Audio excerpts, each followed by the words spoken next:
আমি তাদেরকে ছাড়বো না।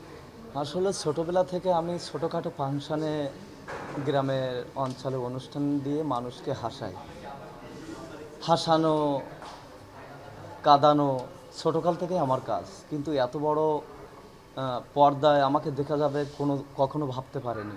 যেমন অভিনয়টা ছিল যে অনেক কষ্ট করে বাবাকে মানুষ করেছিলেন, কিন্তু যারা যারা আমার বাবাকে মেরে ফেলেছে, অত্যাচারের বিরুদ্ধে প্রতিবাদ করার জন্য যারা এই যুব সমাজটাকে নষ্ট করে দিয়েছে, তাদের কাউকে আমি ছাড়বো না। কিন্তু একমাত্র বোন বিজলিকে যারা আগুনে পুড়ে মেরে ফেলেছে,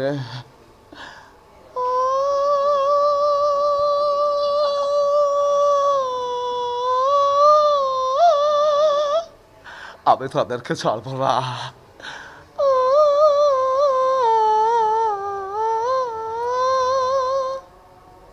এটা কত জ্বালাবি।